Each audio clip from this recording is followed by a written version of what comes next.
Nous voici maintenant dans le troisième et dernier rappel, trouver une mesure manquante lorsqu'on connaît l'air d'un solide.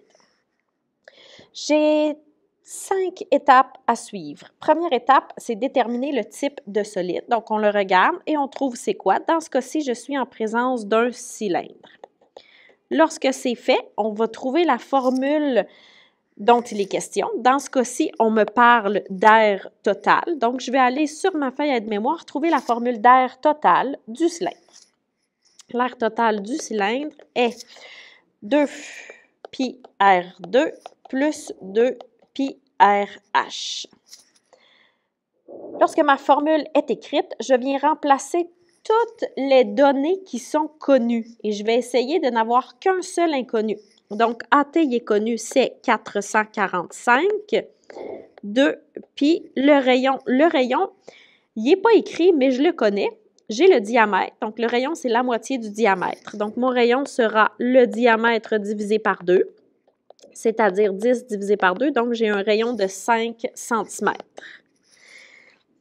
Je viens remplacer 2 fois pi fois 5 à la 2 plus 2 fois pi fois 5 fois le h. H, c'est justement ce que je cherche. J'ai donc un seul inconnu, il est ici, c'est ma hauteur.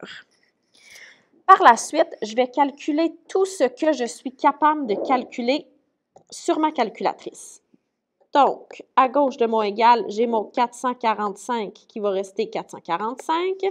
À droite, 2 fois pi fois 5 à la 2, je pitonne ça, ça donne 157,08.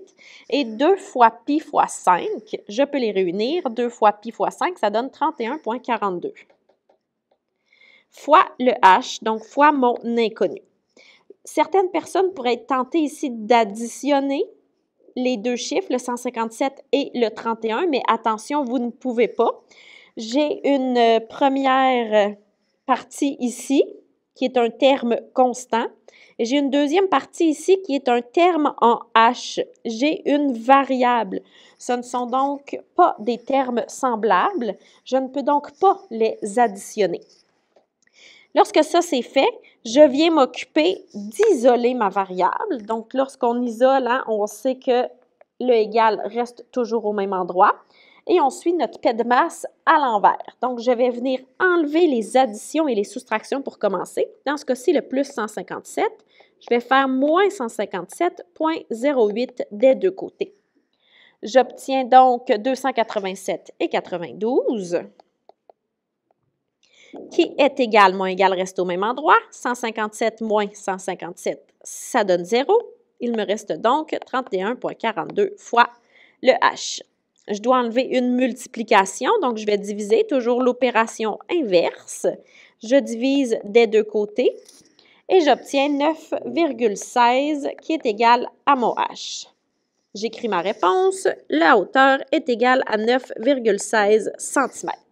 Et voilà, j'ai trouvé ma solution. Passons maintenant à un deuxième exemple. Et, oh là là, il manque des données. J'ai le C qui doit être égal à 4 cm. Et j'ai le A, l'apothème, qui est inconnu.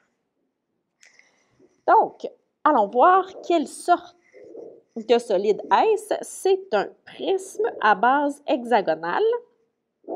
J'ai deux bases, un hexagone ici, qui sont séparés par plusieurs rectangles. On me parle de l'air total, donc j'ai un prisme à base hexagonale et je connais son aire total. Je vais donc regarder ma feuille de mémoire et je trouve la formule de l'aire total d'un prisme.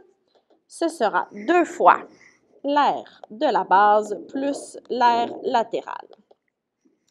Comme ma base, c'est un hexagone, sa formule d'air sera CAN divisé par 2, le fameux CAN divisé par 2, et l'aire latérale sera le périmètre de la base fois la hauteur.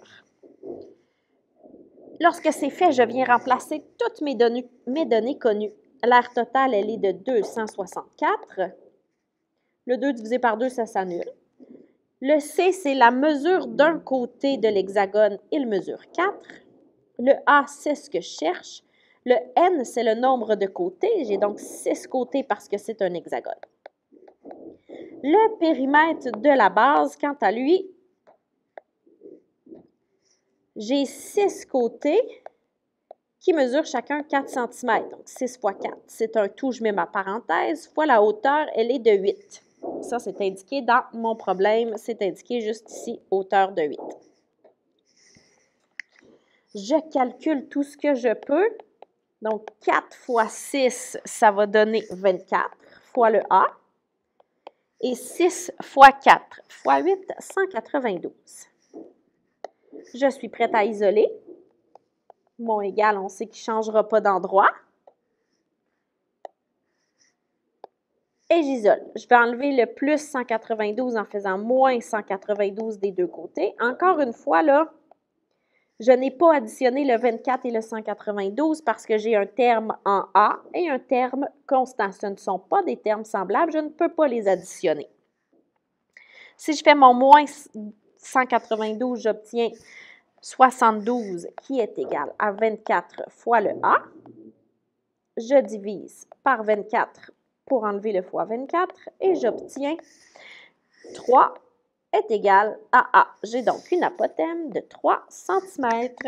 C'est ce qui conclut le rappel sur trouver les mesures manquantes dans un solide.